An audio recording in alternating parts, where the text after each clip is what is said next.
En las cortes legales, los abogados intentan convencer al juez o al jurado de su punto de vista. Es crucial para sus argumentos que todos entiendan los hechos básicos del caso. Frecuentemente, casi al final del juicio, los abogados reiteran los hechos, exponiéndolos de la manera más simple posible en una serie de proposiciones. Esto es un hecho.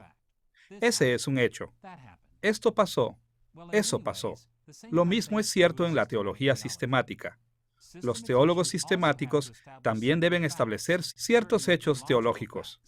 De esta manera, ellos presentan sus casos en simples proposiciones teológicas. Esta es la tercera lección dentro de nuestra serie, Construyendo una teología sistemática, y hemos titulado esta lección, Las proposiciones en la teología sistemática. Los teólogos sistemáticos tradicionales están comprometidos a explorar, explicar y defender la teología cristiana. Y como veremos en esta lección, una parte esencial de ese compromiso es la expresión de las creencias cristianas en proposiciones teológicas.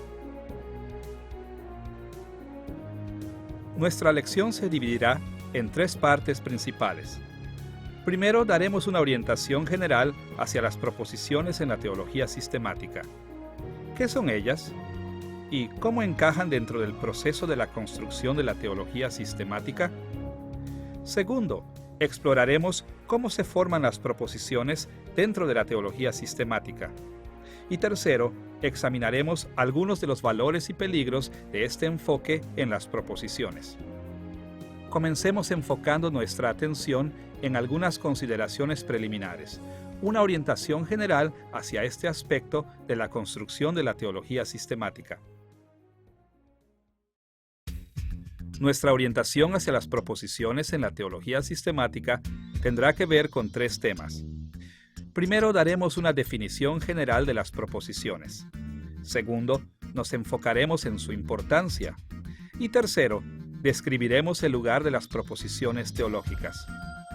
¿Qué papel juegan dentro de todo el proceso de la construcción de una teología sistemática? Primero veamos nuestra definición de las proposiciones teológicas. Supongo que la mayoría de nosotros sentimos que la teología se puede expresar de distintas maneras. Cuando oramos, les contamos historias bíblicas a nuestros niños, o cuando discutimos nuestra fe con nuestros amigos, estamos expresando la teología cristiana. Sin embargo, en la disciplina de la teología sistemática, existe una manera principal de verbalizar la teología, y esa es en la forma de las proposiciones teológicas. Para nuestros propósitos, definiremos las proposiciones teológicas de la siguiente manera.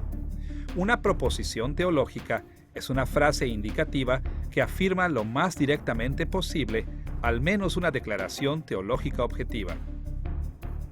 Antes de ver los detalles de esta definición, veamos algunos ejemplos de lo que queremos decir. En el segundo volumen, segunda parte, capítulo 2, del libro Dogmatic Theology, es decir, la teología dogmática de William Shedd, él hizo las siguientes declaraciones acerca de la obediencia de Cristo en dos aspectos. Existe una diferencia entre la obediencia activa y pasiva de Cristo. La última denota el sufrimiento de todo tipo que sufrió Cristo. La obediencia activa de Cristo es su conformidad perfecta a la ley moral.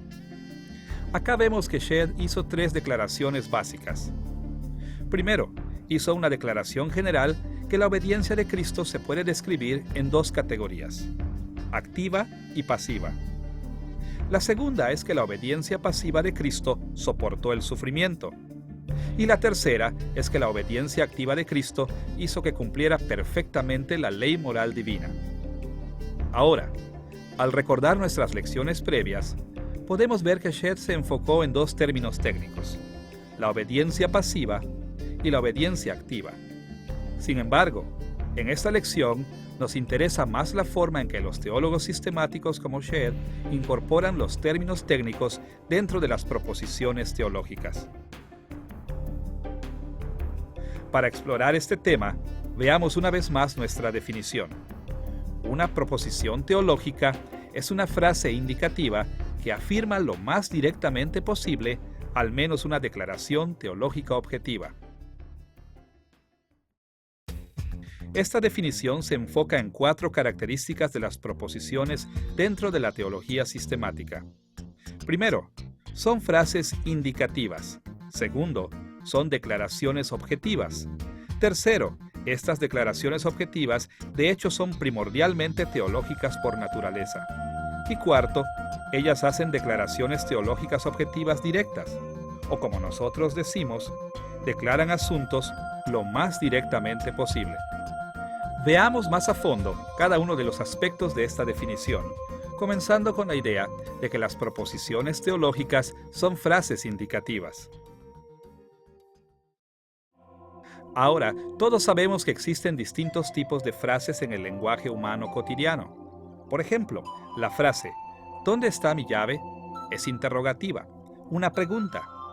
Abre la puerta es una frase imperativa porque ejerce una orden o invitación. Ninguna de estas frases califica como una proposición, pero la frase mi llave va a abrir la puerta es una frase indicativa que declara lo que va a hacer la llave. Debemos dejar en claro que cuando los teólogos sistemáticos presentan sus puntos de vista, usan todo tipo de expresiones, pero al mismo tiempo, el modo dominante de expresión en la teología sistemática es las declaraciones indicativas directas. Este modo de expresión es tan dominante que sería imposible escribir una teología sistemática tradicional de ninguna otra manera. Además de entender que las proposiciones se encuentran en la forma de frases indicativas, también es importante ver que están diseñadas para afirmar declaraciones objetivas. Las proposiciones identifican y describen hechos. In addition to understanding that propositions are in the form of indicative sentences, it's also important Ahora, to see that they're a través de los designed milenios, to factual los claims. filósofos, teólogos y lingüistas han notado que los distintos tipos de proposiciones forman distintos tipos de declaraciones objetivas. Estos asuntos son demasiado complejos para que los tratemos en forma completa, pero arriesgando la simplificación excesiva de los temas, destacaremos 2 aspectos de las proposiciones que debemos tener presentes mientras exploramos la teología sistemática. Siguiendo los contornos de las discusiones arraigadas en los escritos de Aristóteles sobre la lógica, destacaremos que las proposiciones se pueden distinguir primeramente por su cantidad y en segundo lugar por su calidad. Primero, las proposiciones pueden ser descritas en cuanto a la cantidad de su sujeto. El sujeto de una proposición universal incluye a cada miembro del conjunto sin excepción. Por ejemplo, la declaración que todos los mamíferos tienen pelo afirma que algo es cierto acerca de todos los mamíferos. De la misma manera, por lo general, los teólogos sistemáticos hacen una declaración universal en la teología. Es común que los teólogos cristianos digan que todos los seres humanos son la imagen de Dios, o que toda dádiva buena viene de Dios. Por otra parte, otras proposiciones son particulares, porque sus sujetos solo incluyen algunos miembros de un conjunto mayor. Por ejemplo, si digo que esta casa es mi casa, estoy haciendo una declaración objetiva que es particular, no universal. No estoy diciendo algo acerca de todas las casas, solo acerca de mi propia casa. Normalmente, los teólogos sistemáticos también hacen declaraciones objetivas particulares. Por ejemplo, puede que digan que algunos miembros de la iglesia son no creyentes, o que Pablo fue un apóstol. Ahora, la mayoría del tiempo, los teólogos sistemáticos tratan de describir las cantidades con la mayor precisión posible. A veces, inclusive, son más precisos que algunos versículos en particular de la Biblia, pero de vez en cuando abrevian temas en generalizaciones, no mencionando las excepciones. Por ejemplo, sería común que un teólogo dijera que todos los seres humanos son pecadores, y a primera vista, esta propuesta universal parece ser cierta. Sin embargo, esta declaración no es tan precisa como pudiera ser. En realidad, toda la Escritura enseña que Jesús fue un ser humano, pero que fue justo.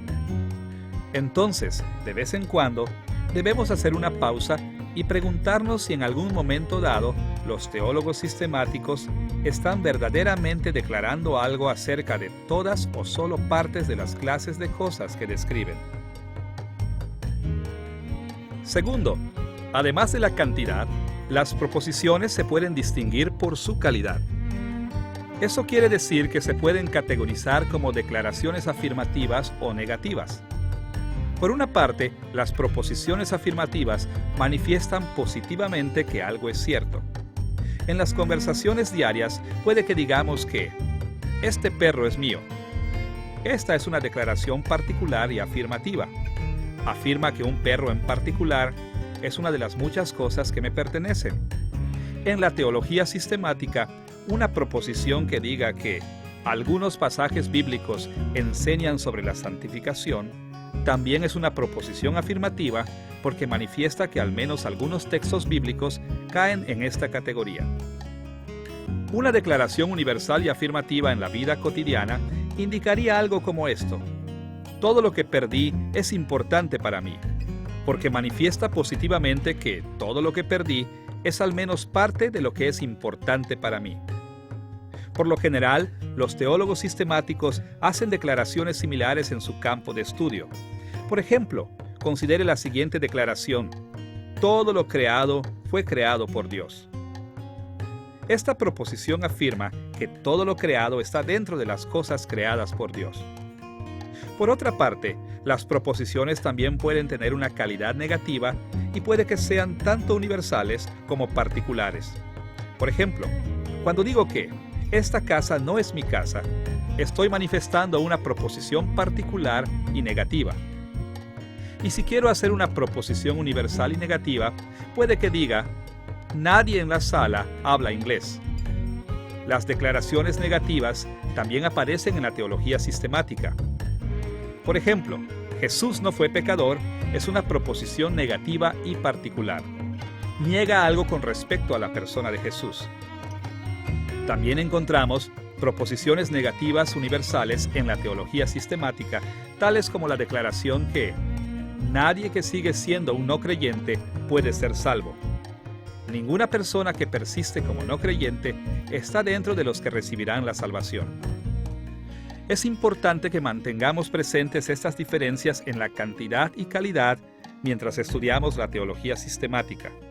El confundirlas puede llevar a todo tipo de serios malos entendidos sobre lo que están declarando los teólogos. Ahora debemos volver a la tercera dimensión de nuestra definición. Las proposiciones teológicas hacen declaraciones teológicas. Las proposiciones teológicas no solo hacen declaraciones objetivas, sino que declaraciones teológicas objetivas.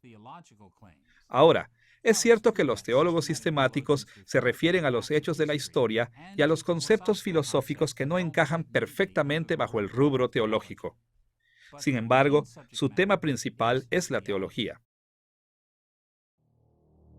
Ahora, para entender lo que queremos decir con hechos teológicos, debemos recordar que la teología es un tema bastante amplio. Usted recordará que Tomás de Aquino definió la teología como que si existieran dos asuntos principales. En el libro número 1, capítulo 1, sección 7 de su Suma Teológica, Aquino llamó a la teología la doctrina sagrada y la definió como una ciencia unificada en la que todo lo que trata la doctrina sagrada lo hace teniendo como punto de mira a Dios, bien porque se trata de Dios mismo, bien porque se trata de algo referido a Él. Las palabras de Aquino reflejan una diferencia común que existe dentro de la teología sistemática entre la teología propia, que es el estudio de Dios en sí, y la teología general, el estudio de otros temas que se relacionan con Dios. Junto a esta diferencia común, la teología sistemática se enfoca en los dos niveles de la teología. Por un lado, los teólogos sistemáticos centran su atención en la teología propia, haciendo declaraciones que tienen que ver directamente con Dios. dicen cosas como Dios es santo o Dios creó el mundo. Por otra parte, en un sentido más amplio, los teólogos sistemáticos se encargan de la teología general, las declaraciones acerca de los aspectos de la creación a medida que se van relacionando con Dios.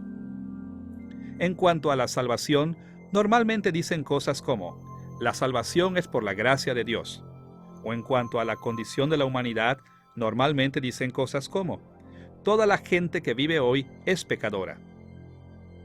En este sentido, las proposiciones teológicas se refieren a más temas que a Dios mismo, pero siempre, al menos implícitamente, dentro del contexto de su relación con Dios. En cuarto lugar, es importante notar que los teólogos sistemáticos buscan expresar sus puntos de vista con una alta preocupación en ser directos o sinceros. Por cierto, todos nos damos cuenta que ninguna descripción de lo que sea, en especial de Dios, es absolutamente perfecta. Pero al mismo tiempo, los teólogos sistemáticos se esfuerzan por ser lo más directos posible cuando formulan propuestas teológicas. Sería bastante inusual que un teólogo sistemático simplemente dijera que el Señor es un pastor y que lo dejara así nada más. Esta declaración es certera en las Escrituras, pero los teólogos sistemáticos tienden a evitar las formas indirectas de poner las cosas como en metáforas y otras figuras de lenguaje.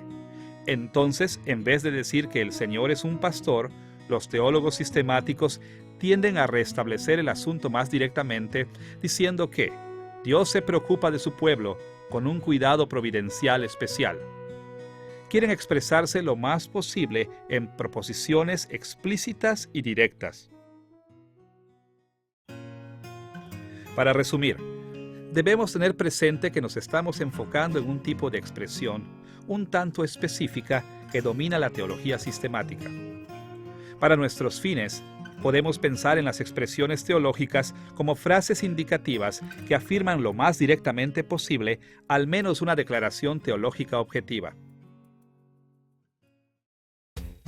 Con nuestra definición básica en mente, debemos pasar a un segundo aspecto de nuestra orientación general de este tema. ¿Cuál es la justificación al construir la teología con proposiciones? ¿Qué hace que este proceso sea legítimo? A través de la historia de la Iglesia, los cristianos normalmente han expresado su fe en la forma de declaraciones directas. Escuche, por ejemplo, el comienzo del credo de Nicea del siglo IV. Creo en un solo Dios Padre Todopoderoso, Creador del cielo y de la tierra, y de todo lo visible e invisible. El credo de Nicea enumera además otras proposiciones teológicas muy importantes. Los cristianos también han respaldado muchos otros credos similares a través de los siglos. Al mismo tiempo, a través de la historia, han existido los que han cuestionado la importancia del uso de las proposiciones teológicas. Para nuestros fines, mencionaremos dos objeciones principales que han surgido. Por un lado, los desafíos que surgen de la doctrina de la incomprensibilidad divina, y por otro lado, los desafíos del racionalismo científico moderno. Considere primero cómo la doctrina de la incomprensibilidad ha hecho que surjan preguntas. Todos conocemos las famosas palabras de Isaías capítulo 55, versículos 8 y 9, el fundamento de esa doctrina. Porque mis pensamientos no son vuestros pensamientos, ni vuestros caminos mis caminos, dijo Jehová. Como son más altos los cielos que la tierra, así son mis caminos más altos que vuestros caminos, y mis pensamientos más que vuestros pensamientos. Lamentablemente, en muchos círculos, este y otros pasajes similares se han usado para apoyar la idea de que Dios está tanto más allá de nuestras capacidades mentales que simplemente no lo podemos describir. Dentro de esta visión, decir que Dios es amor es tratar de hablar de algo que verdaderamente no se puede describir. Decir que Jesús es el único camino de salvación es limitar a Dios sin justificación. Ahora, este tipo de pensamiento ha tomado muchas formas a través de la historia. Por ejemplo, Muchos teólogos han argumentado que la única manera de decir cualquier cosa sobre Dios es seguir lo que se conoce en latín como la vía negativa, la manera de la negación.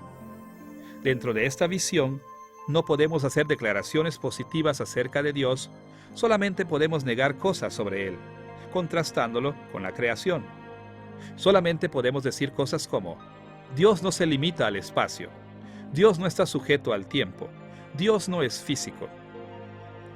A través de la historia, una variedad de teólogos incrédulos y agnósticos han argumentado sencillamente que no somos capaces de describir positivamente a Dios ni a las cosas relacionadas con Él.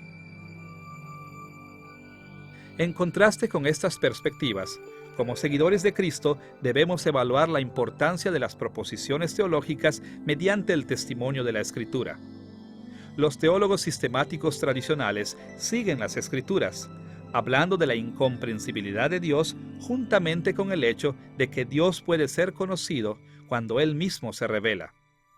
Por un lado, no podemos conocer completamente a Dios, pero por otro lado, sí podemos conocerlo en parte, cuando Él mismo se revela a nosotros.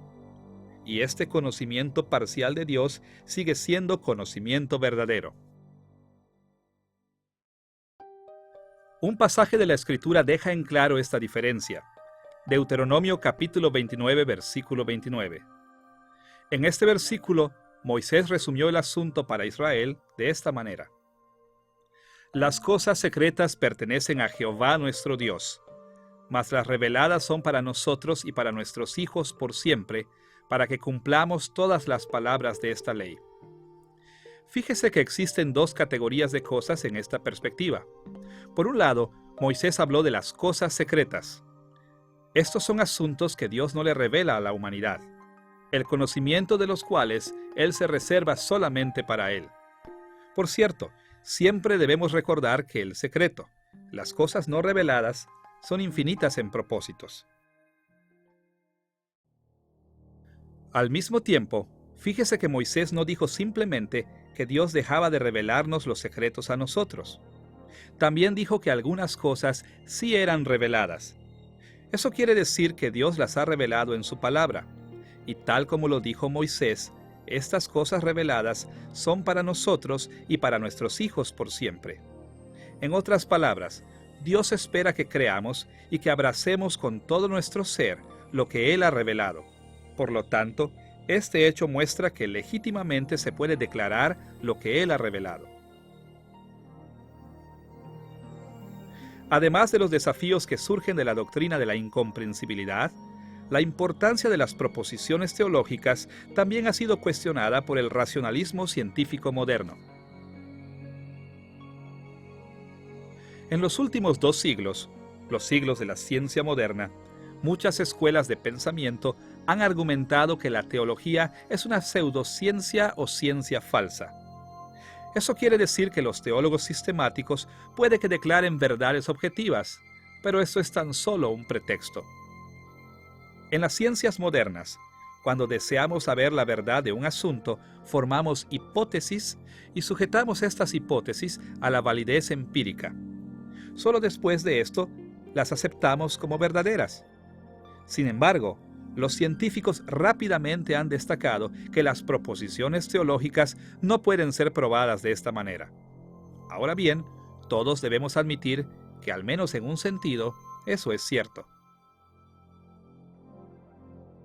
Si bien podemos poner líquido en una probeta y analizar sus cualidades, nadie puede poner a Dios en una probeta para ver si Dios es la Trinidad. Si bien podemos utilizar instrumentos para calcular el tamaño de algo, no existe ningún instrumento que pueda medir a Dios para ver que es infinito.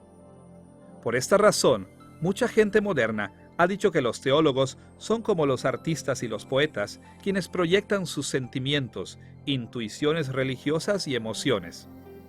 Ellos insisten que nos estamos engañando a nosotros mismos y a otros cuando actuamos como si estuviéramos describiendo hechos objetivos. Pero existe un sentido en el que podemos verificar las proposiciones teológicas de manera empírica. Todo tiene que ver con lo que consideramos evidencia empírica a favor o en contra de nuestros puntos de vista. Como seguidores de Cristo, estamos comprometidos a seguir las normas de verificación de la teología que Él siguió. ¿Y cómo validó Jesús sus propias declaraciones teológicas? ¿Cómo probó Él las proposiciones teológicas de otros? Ciertamente que Jesús se atuvo a la revelación general, la revelación de Dios en todo. Jesús también se atuvo a la iluminación del Espíritu Santo, tal cual debemos hacerlo nosotros hoy en día. Sin embargo, Jesús enseñó que las Escrituras son infalibles y son la fuente de evidencia más clara y con más autoridad para probar los puntos de vista teológicos. Cuando Jesús quería probar las declaraciones teológicas, normalmente se refería a las Escrituras como su norma empírica. Por ejemplo, en Mateo capítulo 15, versículo 7, cuando Jesús desafió la hipocresía de los fariseos, lo hizo refiriéndose a la Escritura. Ahí leemos las siguientes palabras: Hipócritas, bien profetizó de vosotros Isaías. Si bien Jesús no puso a Dios mismo en una probeta, sí puso a prueba las ideas teológicas. Midió las proposiciones teológicas, evaluándolas cuidadosamente mediante la norma empírica de las Escrituras. Como seguidores de Cristo, no debemos aceptar la responsabilidad que la teología propone ideas acerca de Dios sin ninguna validación empírica. Desde el punto de vista cristiano, las declaraciones de la teología sistemática son más que la expresión de sentimientos religiosos. Ellas son comprobadas y desmentidas por la prueba empírica de las Escrituras. Ahora que hemos visto lo que son las proposiciones teológicas y cómo son maneras legítimas de expresar los hechos teológicos, debemos pasar a una tercera consideración: el lugar que tienen en la construcción de la teología sistemática. En las lecciones anteriores hemos visto que la teología sistemática protestante siguió muchas de las prioridades que los teólogos medievales habían desarrollado a medida que iban interactuando con la filosofía aristotélica. Como resultado, la construcción de la teología sistemática requiere de 4 pasos principales: la formación de términos técnicos que dan paso a la formación de proposiciones, que a su vez dan paso a la formación de declaraciones doctrinales, que a su vez desarrollan un sistema completo de creencias. Ahora, siempre debemos recordar que el hablar de esta manera es un tanto artificial. Los teólogos sistemáticos se involucran en todos estos pasos al mismo tiempo. Pero para ser más claros, sirve pensar en este proceso como una transición de los elementos más sencillos a los más complejos. En el nivel más bajo, los términos técnicos teológicos incluyen los bloques más básicos de la teología sistemática. Sería muy difícil construir una teología sistemática sin una terminología cuidadosamente definida. El segundo paso dentro del proceso es la formación de las proposiciones. Si pensamos que los términos técnicos son como los bloques básicos de la teología sistemática, entonces podemos pensar correctamente en las proposiciones como filas de bloques que explican y elaboran sobre los términos técnicos. Los teólogos sistemáticos crean estos bloques, haciendo declaraciones sobre Dios y la creación en relación con Él. Y si pensamos en las proposiciones como filas de bloques, entonces podemos describir las declaraciones doctrinales como partes de paredes o paredes completas construidas con estas filas de proposiciones. Y por último, el sistema de la teología representa las maneras como los teólogos construyen todo un edificio a partir de las declaraciones doctrinales. Esta analogía sugiere que el lugar esencial que toman las proposiciones en la construcción de la teología sistemática son filas de bloques cuidadosamente puestos que llegan a ser parte de todo el edificio llamado la teología sistemática. Considere, por ejemplo, la siguiente declaración: Jesús es la segunda persona de la Trinidad. Esta declaración cuenta con al menos 2 términos técnicos: persona y Trinidad. Sin embargo, esta proposición no deja desconectados estos términos ni sus conceptos relacionados, sino que los junta en una declaración objetiva directa acerca de Jesús. Ahora, a partir de esta y otras proposiciones, los teólogos sistemáticos pasan a formar toda la doctrina de la Trinidad. Y la doctrina de la Trinidad es parte de la doctrina de Dios, la que es una pared en el edificio que es el sistema completo de la teología cristiana. Es importante recordar que cuando los teólogos razonan o escriben sobre la teología, emplean todo tipo de técnicas retóricas. Proponen ideas y las sustentan con evidencia. Sustentan y hacen un escrutinio de las ideas de otros. Hacen preguntas retóricas. Hacen un seguimiento de los desarrollos de las ideas históricas. Exponen las motivaciones y hacen notar las consecuencias positivas y negativas de las diversas posiciones. Existe una amplia gama de técnicas retóricas a su disposición, pero las proposiciones teológicas sustentan firmemente todas las explicaciones, argumentos, técnicas de defensa y de persuasión que encontramos en la teología sistemática. De esa manera, ellas forman una parte esencial del proceso de construcción de la teología sistemática. Ahora que contamos con una orientación general de las proposiciones en la teología sistemática, debemos pasar a nuestro segundo tema principal, la formación de las proposiciones teológicas.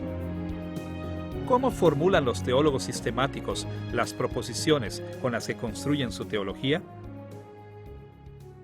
Los procesos que siguen los teólogos experimentados cuando crean sus proposiciones son bastante complejos. Mientras exploramos cómo las crean, debemos tener presente que nuestra discusión será un tanto artificial. Vamos a destacar algunas de las dimensiones importantes de estos procesos que nos ayudarán a construir la teología sistemática de una manera mucho más responsable. Consideraremos dos enfoques básicos. Primero, hablaremos sobre las proposiciones que surgen de las maneras en que los teólogos sistemáticos interactúan con la filosofía. Y segundo, veremos en más detalle las maneras en que los teólogos sistemáticos formulan las proposiciones de la Biblia. Consideremos primeramente el hecho de que muchas propuestas en la teología sistemática realmente se derivan de la filosofía. Recordarán de las lecciones anteriores que durante el período patrístico, muchos teólogos cristianos creían que muchos de los aspectos del neoplatonismo eran fieles a la Escritura, expresando sus creencias con una orientación hacia esa filosofía. Durante la época medieval, la gran mayoría de los eruditos cristianos creían que la filosofía aristotélica era, en muchos aspectos importantes, fiel a la Escritura. Por lo tanto, mucho de lo que decían se ajustaba a las perspectivas aristotélicas. Incluso dentro de la teología sistemática protestante, diversas filosofías modernas han provisto, para bien o para mal, orientaciones importantes. Como resultado, muchas de las declaraciones que aparecen en la teología sistemática se derivan de los argumentos filosóficos. Ahora bien, debemos tener cuidado cuando notemos que muchas proposiciones se derivan de dichas raíces filosóficas, ya que las Escrituras nos advierten en contra de la filosofía y nos instan a usarla. Por un lado, debemos poner atención a las advertencias como las de 1 Corintios capítulo 1 versículo 20, donde el apóstol Pablo se burló de la filosofía no cristiana. ¿Qué es del sabio? ¿Qué del escriba? ¿Qué del escudriñador de este siglo? ¿No ha enloquecido Dios la sabiduría del mundo? Es importantísimo que los teólogos cristianos recuerden la antítesis básica entre la teología cristiana y las filosofías no cristianas. Pero al mismo tiempo, en Hechos capítulo 17, versículos 27 y 28, Pablo demostró un uso positivo de la reflexión filosófica extrayendo de las palabras de los poetas filosóficos griegos Cleantus y Aerates. Dios no está lejos de cada uno de nosotros, como también algunos de vuestros poetas dijeron, porque linaje de éste somos también. Este pasaje demuestra que si bien debemos estar conscientes de los peligros, los teólogos cristianos han tenido la razón al interactuar con diversas filosofías. Incluso han tenido la razón al incorporar declaraciones teológicas que se derivan de argumentos filosóficos, así como Pablo lo hizo cuando estaba en Atenas. Si bien debemos estar conscientes de esas raíces filosóficas, la Biblia es más que todas las demás fuentes, la más importante para las proposiciones teológicas dentro de la teología sistemática. Por esta razón, debemos prestar atención especial a las formas en que los teólogos sistemáticos formulan sus declaraciones teológicas a partir de lo que enseña la Biblia. Para lograr este objetivo, veremos tres posibilidades. Primero, consideraremos los desafíos que enfrentan los teólogos sistemáticos en este aspecto. Segundo, veremos cómo cumplen los teólogos sistemáticos uno de estos aspectos mediante un proceso al que llamaremos la reducción de los hechos.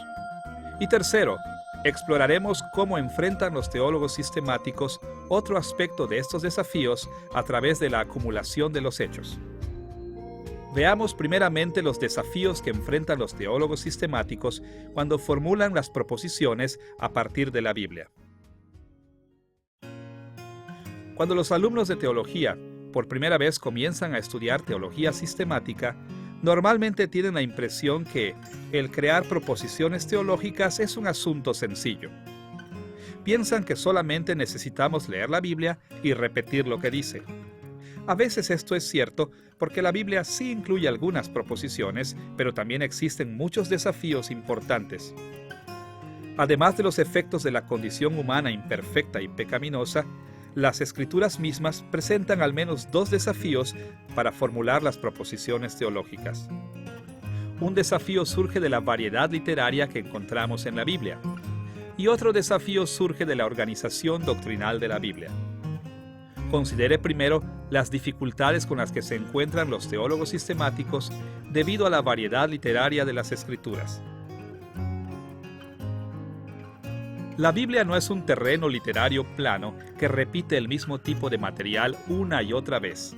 En cambio, varios géneros aparecen a través de la Biblia y se combinan entre sí de maneras innumerables.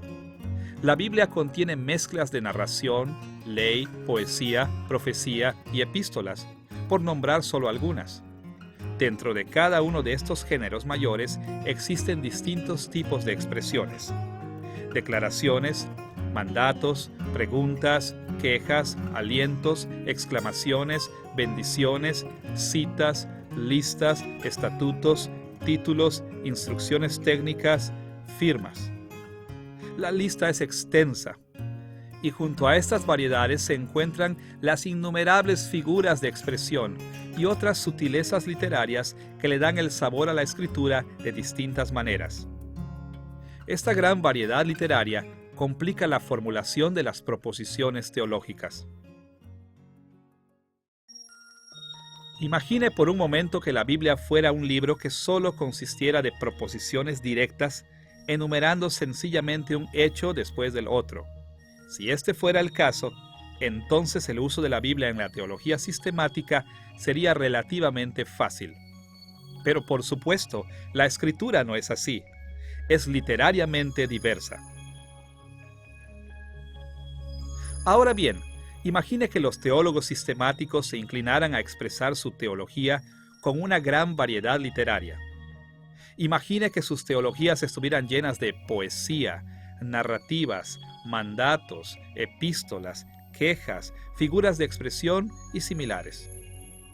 Si esto fuera así, entonces una vez más la presentación de la Escritura y de la teología sistemática encajaría muy bien la una con la otra, pero por supuesto, este tampoco es el caso. El hecho es que la Biblia es literariamente diversa, pero los teólogos sistemáticos expresan las enseñanzas de la Biblia casi exclusivamente en proposiciones. De hecho, los teólogos sistemáticos tienen que comprimir todos los diversos tipos de literatura que encuentran en la Biblia en un tipo específico de expresión. Y esta disparidad es uno de los mayores desafíos a los que se enfrentan los teólogos sistemáticos. Un segundo desafío que presentan las Escrituras para los teólogos sistemáticos es la forma en que la Biblia organiza sus doctrinas. En otras palabras, las Escrituras no tratan temas particulares en unidades claras y completas. En cambio, el mismo tema normalmente se trata en partes dispersadas a través de la Biblia. Y esta característica de la Escritura es la que también desafía a los teólogos sistemáticos. Imagine que la Biblia fuera distinta en este aspecto. Suponga que la Biblia narrara una doctrina a la vez. Suponga que la Biblia tratara normalmente un tema, lo razonara extensamente y luego pasara al siguiente tema. Si así fuera el caso, entonces quizás los teólogos sistemáticos podrían leer cada porción de la Biblia y formular de manera sencilla las declaraciones teológicas basadas en cada parte de la Biblia. Pero por supuesto, así no es como presenta la Biblia sus temas teológicos. O imagine que los teólogos sistemáticos fueran menos ordenados y que tocaran un pequeño aspecto de una primera doctrina. Luego supongamos que comúnmente trataran muchas otras porciones de otras doctrinas antes de volver a tratar un segundo aspecto de la primera doctrina. Si estuvieran satisfechos con tratar un asunto por aquí y otro por allá en pedazos, entonces quizás les sería relativamente fácil trabajar con la Escritura. Pero por supuesto, esto no es lo que los teólogos sistemáticos quieren hacer. Ellos quieren presentar las enseñanzas de la Escritura de la manera más completa y ordenada posible, y como resultado, tienen que trabajar arduamente para combinar la información de todos los lugares de las Escrituras. Las Escrituras tocan aspectos de los temas teológicos de diversas maneras en distintos lugares, y esta característica de la presentación bíblica de la teología es otro gran desafío para los teólogos sistemáticos. Ahora que hemos visto dos de los principales desafíos a los que se enfrentan los teólogos sistemáticos cuando trabajan con la Escritura, debemos volver nuestra atención al proceso de la reducción objetiva. Esta es la estrategia que utilizan los teólogos sistemáticos para superar el desafío de la variedad literaria de la Biblia. En términos sencillos, la reducción objetiva es el proceso de enfoque en los hechos teológicos que enseñan los pasajes bíblicos y la puesta al margen de otras dimensiones de estos mismos pasajes. Así como con el lenguaje humano en general, los pasajes de la Biblia fueron diseñados para que tuviesen múltiples impactos en sus lectores. Ellos informaron, inspiraron, acusaron, motivaron, dirigieron, alentaron, desanimaron, deleitaron, desconcertaron, corrigieron, entrenaron, facilitaron, bendijeron, maldijeron, agitaron la imaginación, etcétera, etcétera. Ahora, no todos los pasajes de la Biblia fueron diseñados para hacer todo esto, y ciertamente no todos lo hacen con la misma fuerza. Cada pasaje bíblico extenso fue diseñado para tener una variedad de impactos. Pero los teólogos sistemáticos enfocan su atención principalmente, si no exclusivamente, en los hechos teológicos que se enseñan en la Escritura. En otras palabras, los teólogos sistemáticos reducen su atención a las consideraciones objetivas, mientras que las otras características de los textos bíblicos pasan mayormente desatendidas. Ahora, el proceso de reducción de la Escritura a sus hechos es relativamente directo cuando los pasajes bíblicos han sido diseñados principalmente para afirmar declaraciones objetivas. En estas situaciones, los teólogos sistemáticos sencillamente hacen notar los hechos explícitos e implícitos presentes en un texto bíblico y luego se enfocan en aquellos hechos que son pertinentes a sus razonamientos. Considere 2 de Timoteo capítulo 3 versículo 16 como un ejemplo de un pasaje que se enfoca en los hechos. Ahí Pablo dice que toda la Escritura es inspirada por Dios y útil para enseñar, redarguir, corregir y para instruir en justicia. Ahora, en el contexto general, podemos darnos cuenta que este versículo fue diseñado para que fuera mucho más que un simple catálogo de hechos acerca de la Biblia. Pablo conectó este versículo con el contexto anterior para motivar a Timoteo a que prestara atención cuidadosa a las Escrituras. Por lo menos, este versículo fue diseñado para alentar y motivar a que Timoteo renovara sus compromisos con las Escrituras. Pero una dimensión prominente de este complejo diseño tenía que hacer varias declaraciones teológicas explícitas, y los teólogos sistemáticos hacen bastante uso de este pasaje porque les interesan estas declaraciones teológicas objetivas. Los hechos explícitos de este pasaje se pueden resumir en una serie de propuestas afirmativas y universales. Toda la Escritura es inspirada por Dios. Toda la Escritura es útil para enseñar. Toda la Escritura es útil para redarguir. Toda la Escritura es útil para corregir. Toda la Escritura es útil para instruir. Estas propuestas reflejan las consideraciones objetivas que comunica explícitamente este versículo. Además de estas declaraciones explícitas, este versículo conlleva de manera lógica un número de declaraciones implícitas que también son de interés para los teólogos sistemáticos. Por ejemplo, es justo decir que Dios deseaba comunicar su voluntad. Este pasaje también implica que la atención a la Escritura es vital para la santificación. Y aunque Pablo habló específicamente de las Escrituras del Antiguo Testamento, dio a entender que las Escrituras del Nuevo Testamento también son inspiradas y útiles de estas maneras.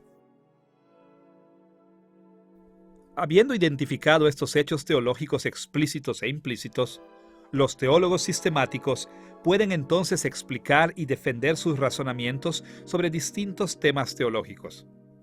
Como puede imaginar, este versículo aparece frecuentemente dentro de la teología sistemática para sustentar las declaraciones acerca de la doctrina de la Escritura. Por ejemplo, en el segundo capítulo de su libro Systematic Theology, Teología Sistemática, Robert Raymond se refirió a 2 de Timoteo capítulo 3, versículo 16 para sustentar su declaración de que las Escrituras son infalibles. Ahí escribió que los escritores bíblicos declaran la infalibilidad de la palabra de Dios que Él entregó a la humanidad a través de ellos mediante la inspiración. Este tipo de declaración es una forma típica de cómo utilizar este versículo en la teología sistemática. Pero los hechos teológicos explícitos e implícitos que se enseñan en 2 de Timoteo capítulo 3, versículo 16, también tratan otros temas teológicos tradicionales. Por ejemplo, los teólogos sistemáticos puede que se refieran a este pasaje bajo el rubro de la teología propia como evidencia de que Dios es misericordioso porque se reveló a la humanidad. Puede que la utilicen dentro de la doctrina de la eclesiología para establecer que la lectura y la predicación de las Escrituras es un medio de gracia en la Iglesia. También puede que se refieran a él bajo el rubro de la escatología para establecer la integridad de la profecía bíblica. Las posibilidades son infinitas. Con pasajes bíblicos que se asemejan a las proposiciones teológicas, el proceso de la reducción de los hechos es relativamente sencillo. Cuando leemos en Génesis capítulo 1, versículo 1, que Dios creó todas las cosas, no es difícil inferir el hecho que Dios es el creador. Cuando leemos en Isaías capítulo 6, versículo 3, que el serafín clamó, «Santo, santo, santo», ante el Señor, es sencillo concluir que Dios es santo. Cuando leemos en Romanos capítulo 3, versículo 28, que la justificación es por la fe aparte de las obras, puede que llevemos esta declaración a nuestro argumento de la soteriología. Muchos pasajes en la Escritura hacen declaraciones que son fácilmente llevadas a la teología sistemática. Y no debemos sorprendernos cuando los teólogos sistemáticos extraigan varias conclusiones de este tipo de pasajes. Sin embargo, el proceso de la reducción de los hechos es un tanto más complejo cuando los pasajes bíblicos no son tan similares con las proposiciones teológicas. Idealmente, en estas situaciones, los teólogos sistemáticos se encargan de hacer notar las características literarias de los pasajes para que puedan identificar los hechos que enseñan estos pasajes. Después ellos utilizan esos hechos delineados en sus razonamientos teológicos. Por ejemplo, a veces daba la impresión que los proverbios eran proposiciones teológicas sencillas, pero normalmente no lo son. Considere Proverbios capítulo 23, versículos 13 y 14, donde leemos estas palabras. No rehúses corregir al muchacho, porque si lo castigas con la vara, no morirá. Lo castigarás con la vara y librarás su alma del Seol. Ahora, a primera vista, este proverbio da la impresión que está haciendo dos declaraciones objetivas. Dice de un muchacho que es disciplinado, que no morirá. Y dice de un padre que disciplina a su hijo, que librará su alma del Seol. Pero en el género de los proverbios, las declaraciones como estas casi nunca son proposiciones directas. Un intérprete cuidadoso verá que estos versículos no están haciendo declaraciones ni garantías directas con respecto a la eficacia de la disciplina. En cambio, estos versículos animan a que los padres sabios disciplinen a sus hijos, porque la disciplina tiende a producir resultados positivos en las vidas de sus hijos. De hecho, tal como lo indican las primeras partes de estos versículos, este proverbio fue diseñado principalmente como una exhortación para los padres. El sabio dijo: no retengas la disciplina, castígalo. A los padres se les aconseja que disciplinen a sus hijos. Con estos temas en mente, los teólogos sistemáticos pueden delinear un número de hechos implícitos.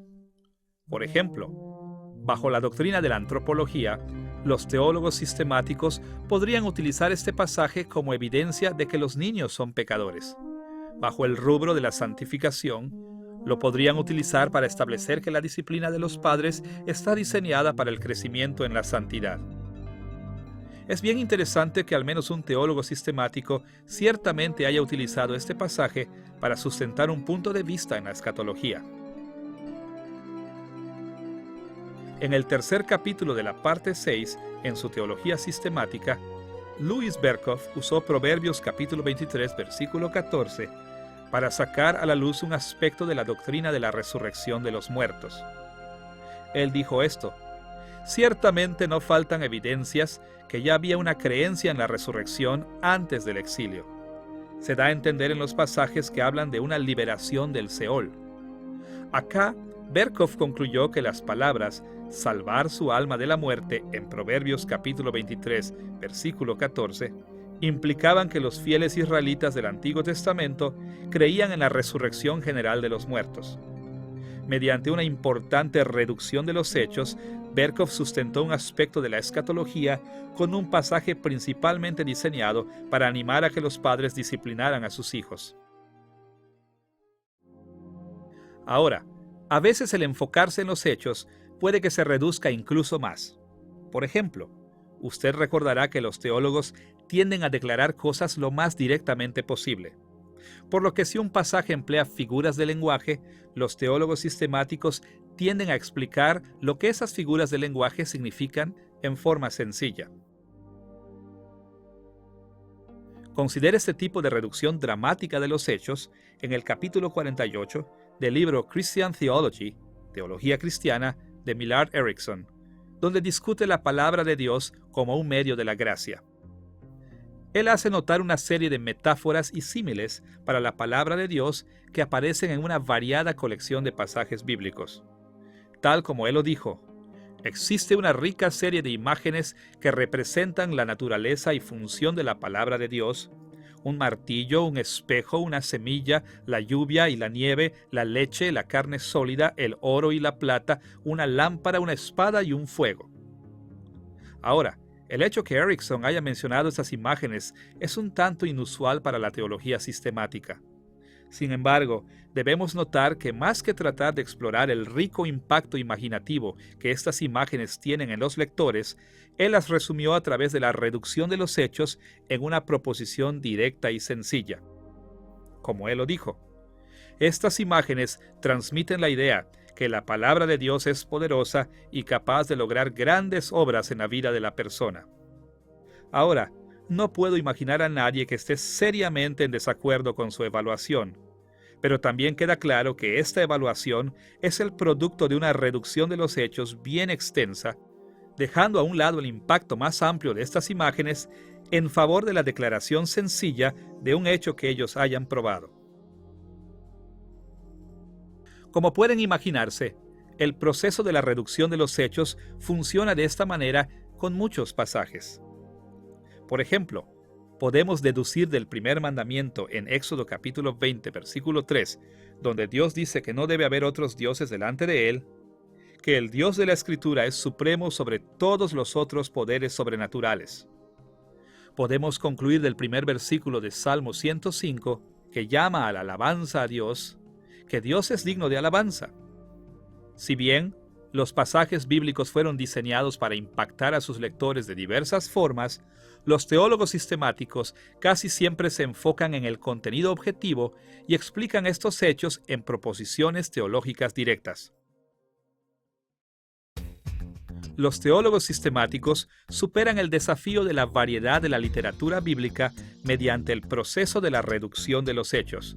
Sin embargo, tratan el desafío de la organización doctrinal bíblica mediante el proceso que llamaremos la recopilación de los hechos. Ya que las enseñanzas de la Escritura sobre temas en particular están dispersas a través de toda la Biblia, los teólogos sistemáticos tienen que comparar o recopilar pasajes de todas partes de la Biblia a medida que van formulando sus propuestas. No es inusual ver pasajes de Génesis puestos al lado de pasajes de Romanos, o partes de los Salmos puestos al lado de versículos de Santiago, o partes de Mateo al lado de Apocalipsis.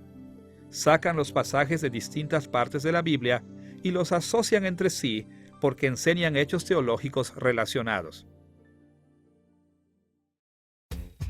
Este proceso de comparar hechos de distintas partes de la Escritura sigue muchos modelos distintos, pero para mayor claridad, hablaremos de dos maneras principales de cómo se hace esto. Por un lado, algunos pasajes se recopilan porque repiten los mismos hechos y llamaremos este proceso recopilación repetitiva. Por otro lado, algunos pasajes se recopilan porque juntos componen una declaración teológica completa y llamaremos este proceso recopilación composicional. Veamos estos dos procesos. En primer lugar, los teólogos sistemáticos normalmente formulan proposiciones teológicas extrayendo de pasajes que repiten la misma idea básica. Muchas veces nosotros pensamos de esta manera en la vida cotidiana. Supongamos que usted ha perdido dinero. ¿Qué es lo que hace? Puede que cuente el dinero en su bolsillo una vez, pero si todavía no está seguro, puede que lo siga contando una y otra vez hasta que por fin se convence de que sí lo perdió o de que no lo perdió. Bueno, en muchas maneras, eso es lo que hacen los teólogos sistemáticos cuando comparan las escrituras que repiten los mismos hechos teológicos. Puede que sospechen que han entendido correctamente un pasaje. Puede que crean que han formulado una propuesta teológica verdadera de aquel pasaje. Por lo tanto, investigan distintas partes de la Biblia para ver si el mismo tema se repite. Por ejemplo, cuando Louis Berkhof habló sobre la deidad de Cristo en el 8º capítulo de la primera parte de su teología sistemática, él declaró lo siguiente: la Biblia declara explícitamente la deidad del Hijo. Pero porque Berkhof estaba consciente que mucha gente ha negado esta declaración, no sustentó su punto de vista con tan solo un pasaje. En cambio, destacó que este hecho teológico se declara explícitamente en Juan capítulo 1, versículo 1, en Juan capítulo 20, versículo 28, en Romanos capítulo 9, versículo 5, Filipenses capítulo 2, versículo 6, Tito capítulo 2, versículo 13 y Primera de Juan capítulo 5, versículo 20. En este caso, Berkhof comparó versículos de distintos libros del Nuevo Testamento porque repetían la misma enseñanza. La mayoría de nosotros hemos oído el principio que dice que siempre debemos buscar apoyo de una variedad de pasajes para corroborar doctrinas importantes, que es fácil malinterpretar una sola referencia bíblica. Una forma de confirmar que hemos entendido correctamente la declaración de un pasaje es mostrando que la misma declaración se repite en otras partes de la Biblia. En otras lecciones, hemos hablado de la certeza teológica, usando un modelo que denominamos el cono de la certeza. Hemos hecho notar que a los teólogos cristianos responsables no les interesa solamente determinar lo que hay que creer, sino que también les importa coordinar la importancia de sus convicciones con la fortaleza de la evidencia de esas convicciones. En muchos aspectos, es por eso que comparamos los versículos que repiten el mismo hecho teológico. Cuando no podemos encontrar sustento bíblico repetitivo para una proposición, por lo general debemos bajar nuestra confianza en esa propuesta. Pero el ver que se repite un hecho una y otra vez en las Escrituras es una manera común y corriente de poder ganar más confianza. Tan importante como puede ser la recopilación repetitiva, los teólogos sistemáticos también comparan pasajes bíblicos para formar el sustento compuesto de una propuesta teológica. En otras palabras, los teólogos sistemáticos encuentran diversas declaraciones objetivas a través de la Biblia y las recopilan para formar aseveraciones teológicas mayores y multifacéticas. Expliquemos el proceso de la recopilación composicional con un ejemplo de la vida cotidiana. Imagine que estoy a punto de salir y escucho que está tronando y sospecho que está lloviendo. ¿Cómo confirmo esta sospecha? Bueno, una manera es poner atención a otras cosas que la confirman. Cuando se acerca corriendo un amigo empapado de agua, estoy más convencido que está lloviendo. Si mi amigo me pasa su paraguas mojado, entonces me convenzo aún más de que está lloviendo. Y luego, si él dice que está cayendo una lluvia torrencial, voy a estar tan completamente convencido que ni siquiera voy a querer salir sin mi paraguas. Estas observaciones no son repetitivas. Yo oigo los truenos, veo a mi amigo empapado, toco su paraguas y recibo un informe explícito. Cada una de estas evidencias contribuye con algo distinto y en conjunto componen una evidencia que me convence de que mi sospecha era cierta.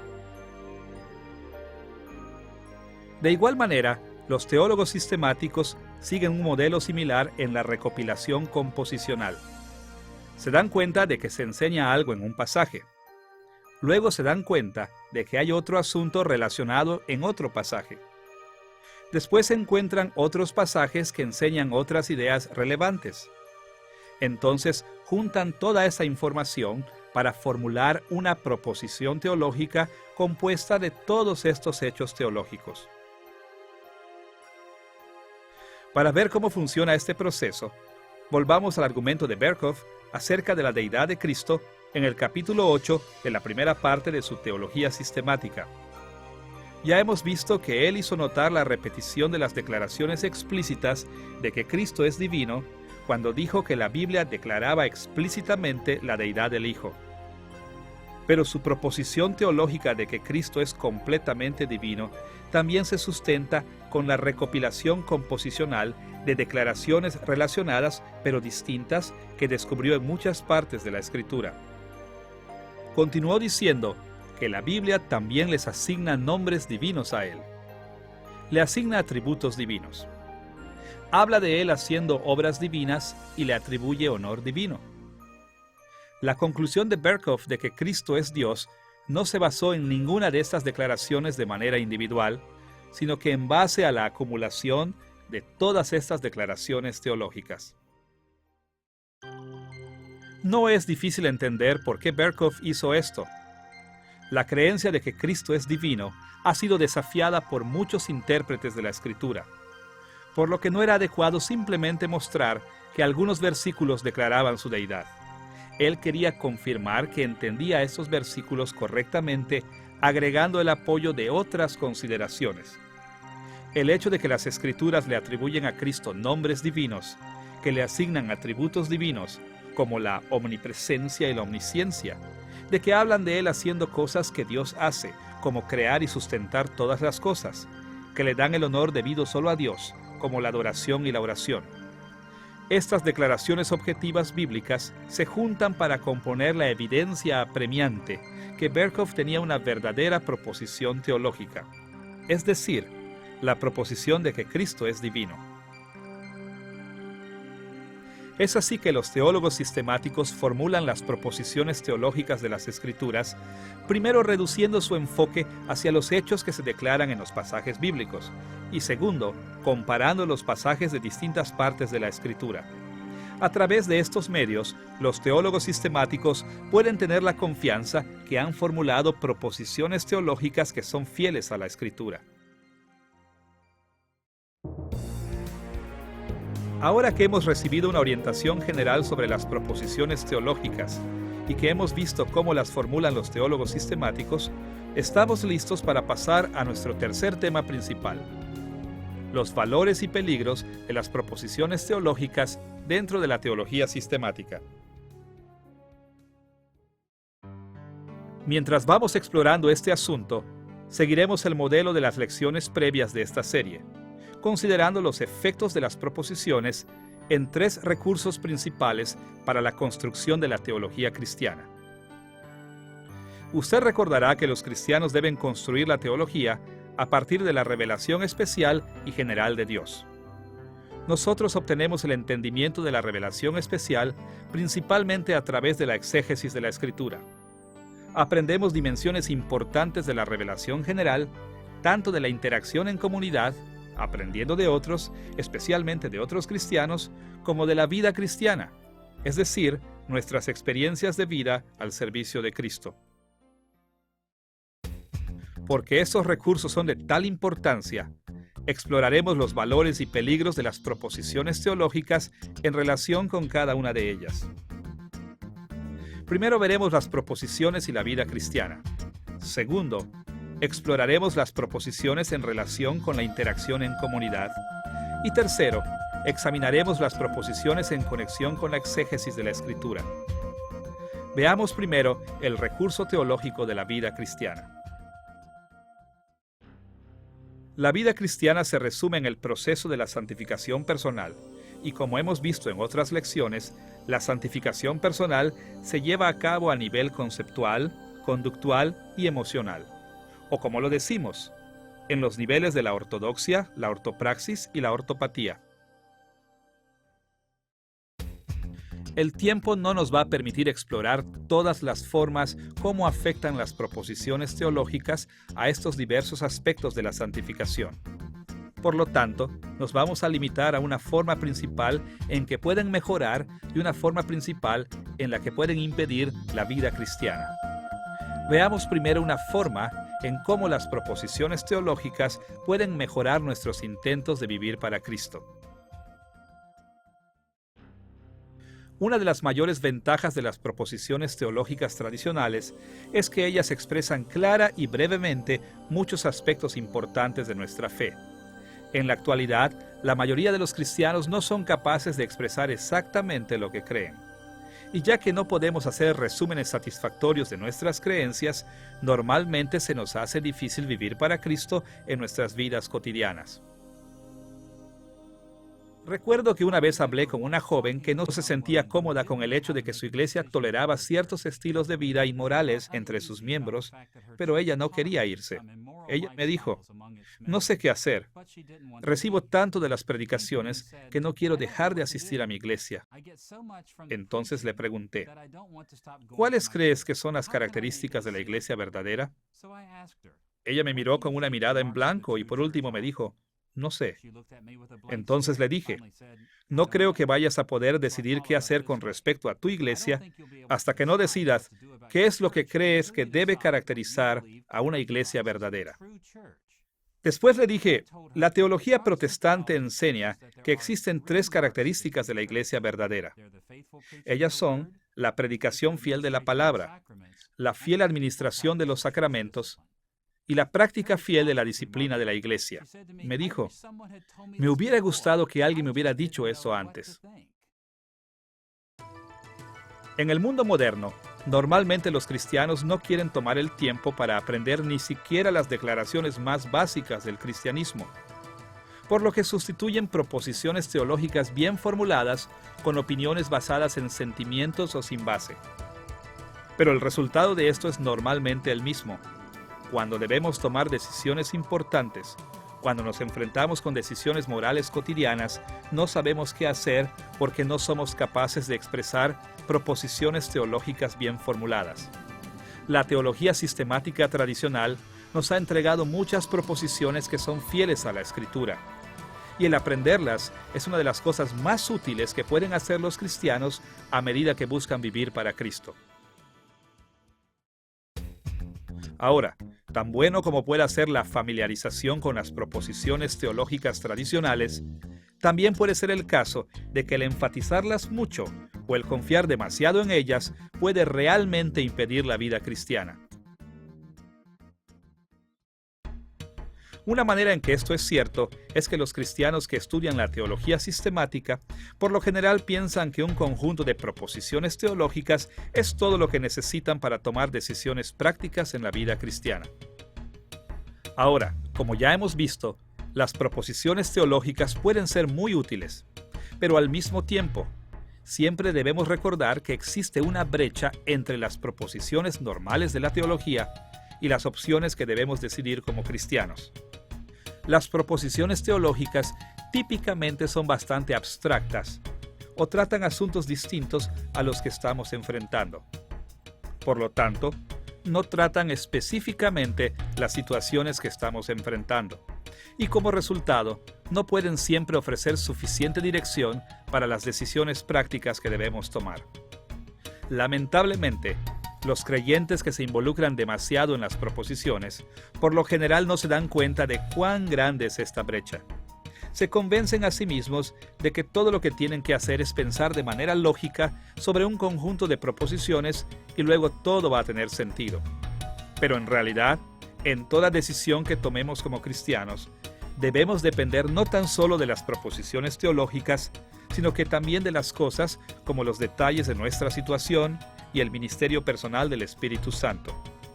Debemos utilizar estos aspectos de la revelación general para cubrir la brecha entre los principios teológicos y las decisiones de la vida real. Volvamos al ejemplo de la joven que estaba pensando en dejar su iglesia. Apenas supo cuáles eran las 3 características de la iglesia: la predicación fiel, la administración fiel de los sacramentos y el ejercicio fiel de la disciplina de la iglesia, rápidamente se convenció de abandonar su iglesia. Pero inmediatamente le advertí: espera un minuto. Ninguna iglesia tiene las 3 características de la iglesia en forma perfecta. Debes considerar cuidadosamente tu iglesia y decidir qué tan malas son las cosas. Y más que esto, debes pasar tiempo en oración, buscando la dirección del Espíritu Santo para que puedas tomar una decisión firme. Solo entonces podrás irte con una conciencia limpia. En otras palabras, le estaba diciendo a esa joven de que a pesar de que las proposiciones teológicas son tan importantes, el depender solamente en las proposiciones teológicas realmente podía impedir su vida cristiana. Antes de actuar, ella debía considerar la revelación en general. Debía entender bien su situación y someterse al ministerio personal del Espíritu. Además de entender cómo las proposiciones teológicas pueden traer ventajas y desventajas a la vida cristiana, también debemos estar conscientes de cómo influyen en nuestra interacción en comunidad. La interacción en comunidad nos ayuda a enfocarnos en la importancia que tiene el cuerpo de Cristo en nuestras vidas. En estas lecciones hemos hablado de 3 dimensiones importantes de la interacción dentro de la comunidad cristiana, es decir, la herencia cristiana, el testimonio de la obra del Espíritu Santo en la iglesia del pasado, la comunidad cristiana actual, el testimonio del Espíritu Santo en los cristianos de la actualidad y el juicio privado, el testimonio del Espíritu Santo que obra en nuestras conclusiones y convicciones personales. Estas dimensiones de comunidad interactúan entre sí de muchas maneras. Brevemente mencionaremos algunos pensamientos sobre cómo las proposiciones teológicas pueden mejorar o impedir estos elementos de la interacción en comunidad. Veamos primero una manera importante en cómo las proposiciones teológicas pueden mejorar la interacción en comunidad. Es triste ver cómo muchos cristianos evangélicos en la actualidad van de una iglesia a otra, de un predicador o maestro a otro, con poca capacidad para determinar cómo deben interactuar con esas iglesias y predicadores. No sabemos a quién seguir. No podemos discernir lo positivo ni lo negativo de una iglesia. Esta falta de discernimiento comúnmente viene de la ignorancia de las declaraciones básicas de los hechos de la fe cristiana. El llegar a estar conscientes de las proposiciones teológicas fundamentales de la teología sistemática es una de las mejores maneras para llegar a ser un seguidor de Cristo con mayor discernimiento. Una manera muy práctica de sacar ventaja de las proposiciones teológicas es familiarizarse con algunos de los catecismos protestantes. Catecismos como el Catecismo de Heidelberg o el Catecismo Menor de Westminster ofrecen proposiciones teológicas cortas que son fáciles de aprender. Y con esos puntos de vista teológicos a la mano, los seguidores de Cristo pueden tener mayor discernimiento. Por ejemplo, si alguien quiere discutir el propósito o la meta de la vida, es extremadamente útil saber la primera pregunta y respuesta del Catecismo Menor de Westminster. Escuche cómo resume una gran parte de la enseñanza bíblica en una sola frase. En respuesta a la pregunta, ¿cuál es el fin principal del hombre?, responde el Catecismo: el fin principal del hombre es el de glorificar a Dios y gozar de Él para siempre. Suponga que alguien llega con un nuevo concepto de cómo pueden tener consuelo los cristianos en la vida. Entonces es muy útil saber la primera pregunta y respuesta del Catecismo de Heidelberg. La primera pregunta es: ¿cuál es tu único consuelo tanto en la vida como en la muerte? A lo que el Catecismo responde de la siguiente manera: que yo, con cuerpo y alma, tanto en la vida como en la muerte, no me pertenezco a mí mismo, sino a mi fiel Salvador Jesucristo, que me libró del poder del diablo, satisfaciendo enteramente con su preciosa sangre por todos mis pecados, y me guarda de tal manera que sin la voluntad de mi Padre Celestial, ni un solo cabello de mi cabeza puede caer. Antes es necesario que todas las cosas sirvan para mi salvación. Por eso también me asegura por su Espíritu Santo la vida eterna, y me hace pronto y aparejado para vivir en adelante según su santa voluntad. El aprender puntos de vista teológicos bien fundados como estos nos puede ayudar a tener más discernimiento cuando interactuamos con otros cristianos, mejorando nuestra interacción en comunidad. Al mismo tiempo, si el entendimiento de las proposiciones teológicas bien fundadas pueden mejorar la interacción, capacitándonos para discernir mejor, hay que ver que las proposiciones teológicas también pueden impedir la interacción entre los cristianos. A veces los cristianos se aferran a un conjunto de proposiciones tan fielmente que se les hace difícil interactuar positivamente con otros creyentes que no digan las cosas exactamente de la misma manera. Como ven, existe un problema con las proposiciones teológicas que a menudo se nos olvida. La mayoría de ellas no son citas de la Biblia. En cambio, son producto de la interpretación humana. Intentan hacer un resumen de las enseñanzas bíblicas de la manera más precisa, pero como hemos visto en esta lección, a veces provienen de procesos muy complejos. Inclusive, las mejores proposiciones teológicas tienen límites en su propósito y todas tienen fallas de una u otra forma. Como consecuencia, a medida que estudiamos más de cerca las proposiciones teológicas en la teología sistemática, siempre debemos moderar nuestro apego a ellas, sabiendo que no son inspiradas, no son infalibles y su autoridad no es tan grande como la de la Biblia. Recuerdo que una vez conversé con un amigo que decía que no tenía amigos cristianos. Yo le pregunté si tenía comunión con alguien. Me dijo: no puedo encontrar a nadie que esté de acuerdo con lo que yo creo. Yo le respondí así: ¿quieres decir que no puedes encontrar a nadie que crea en Cristo? Respondió: es que no puedo encontrar a nadie que esté de acuerdo conmigo en todo. Me desalentó este amigo. Él debió haber sabido que los cristianos nunca han estado de acuerdo en cada detalle teológico. Tristemente, este amigo mío tenía muy malas prioridades. Le había dado tanto énfasis a las proposiciones teológicas que esto impedía por completo el que pudiera tener comunión con otros.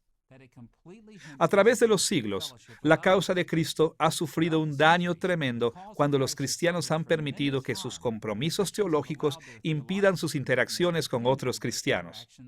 Cuando insistimos que los otros formen parte de nuestras creencias en esta o aquella sutil dimensión de carácter teológico, vamos mucho más allá de lo que instruye la Escritura. En este aspecto, considere las palabras del apóstol Pablo en 1 Corintios capítulo 8, versículos 4 al 12. Ahí leemos las siguientes palabras acerca de nuestros compromisos teológicos. Sabemos que un ídolo es nada, pero no en todos hay este conocimiento, porque algunos, habituados hasta aquí a los ídolos, su conciencia siendo débil. Porque si alguno te ve a ti que tienes conocimiento, sentado a la mesa, en un lugar de ídolos, ¿no será estimulada a comer de lo sacrificado a los ídolos? De esta manera, pues, pecando contra los hermanos e hiriendo su débil conciencia, contra Cristo pecáis. Pablo exhortó a los cristianos que tenían amplio conocimiento a que amaran a aquellos que no tenían tan amplio conocimiento y que los sirvieran. Inclusive, exhortó a aquellos que tenían un amplio conocimiento a que restringieran su actuar basados en su conocimiento para evitar que otros tropezaran.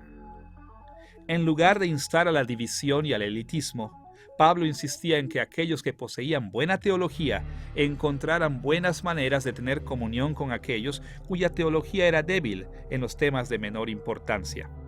En resumen, les enseñó que la comunión era más importante que la precisión en las proposiciones teológicas de menor importancia.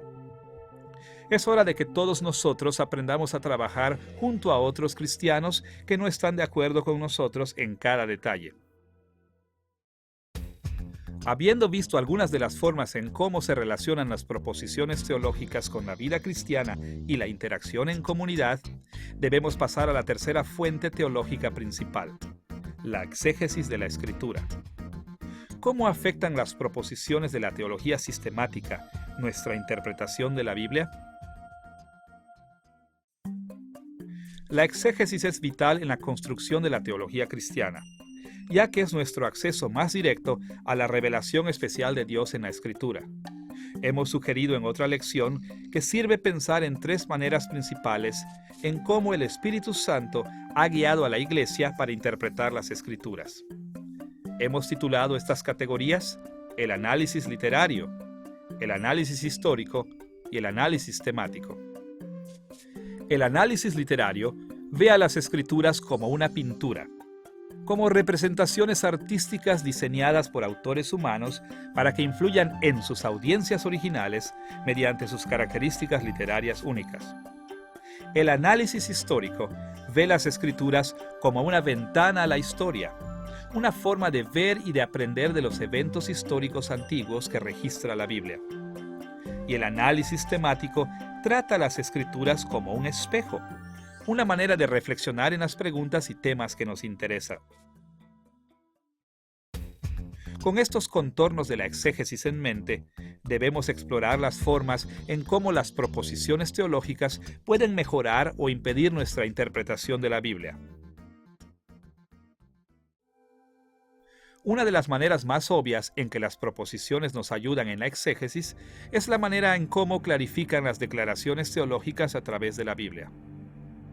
Si algo es cierto, es que la Biblia es un libro complejo.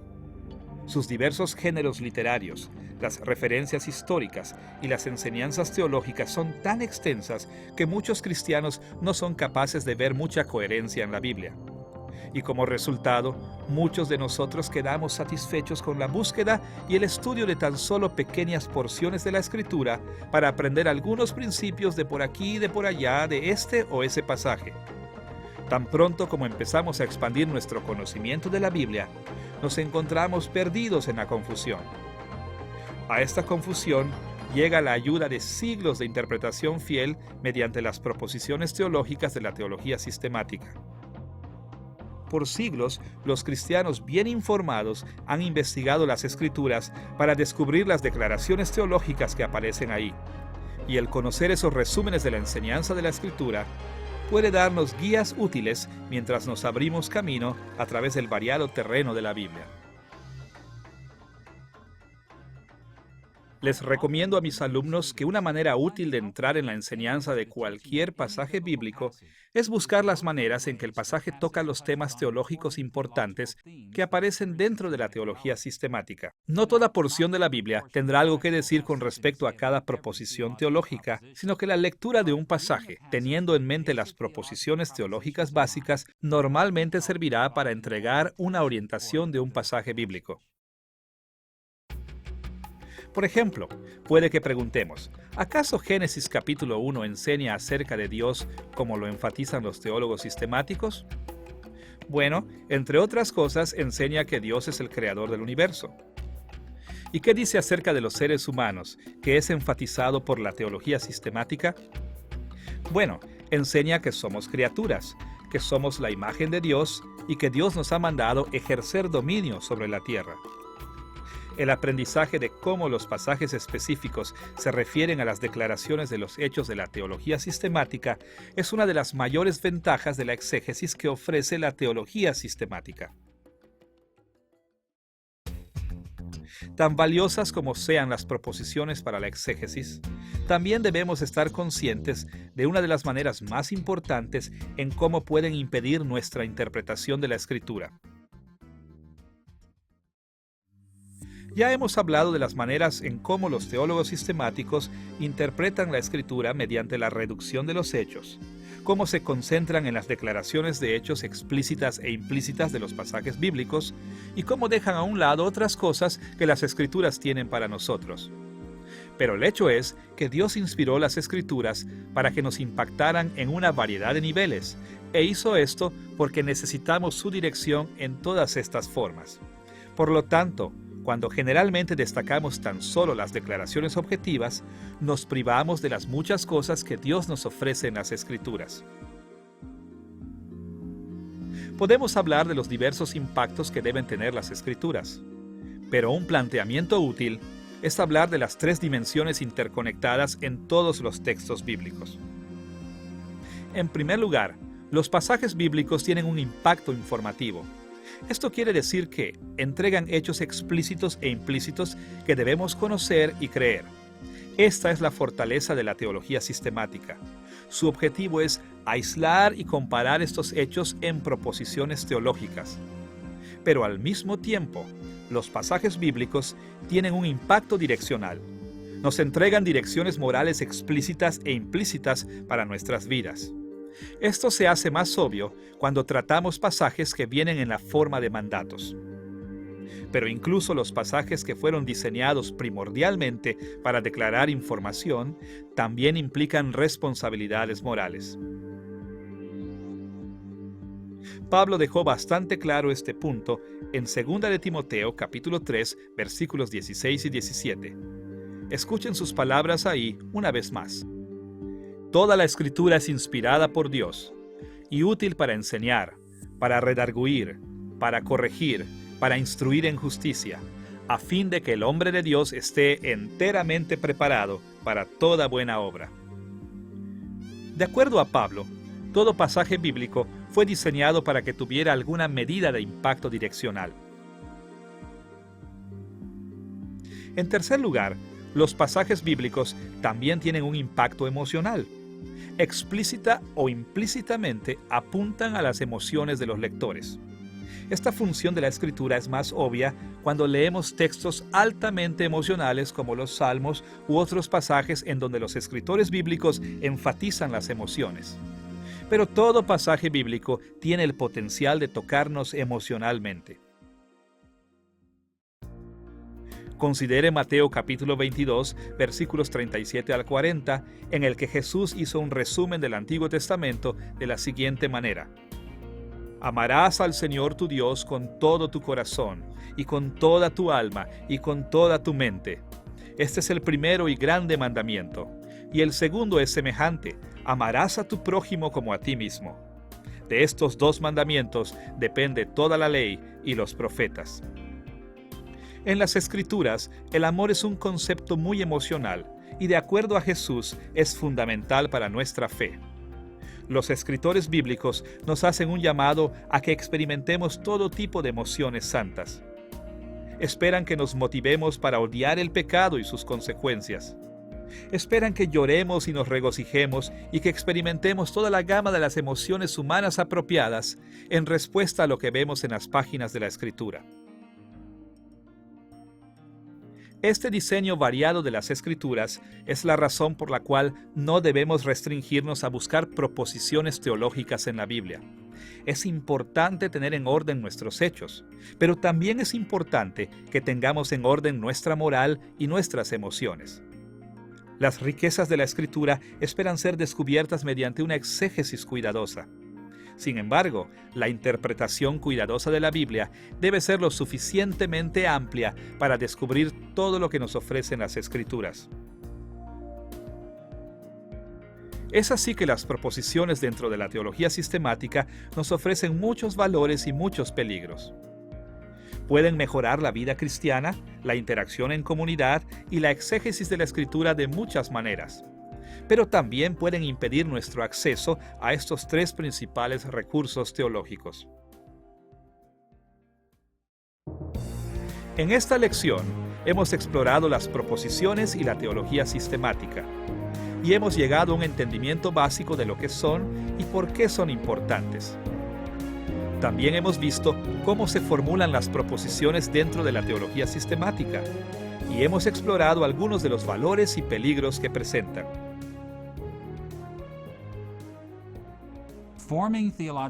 Debemos saber cómo expresar y cómo defender los hechos de la fe cristiana.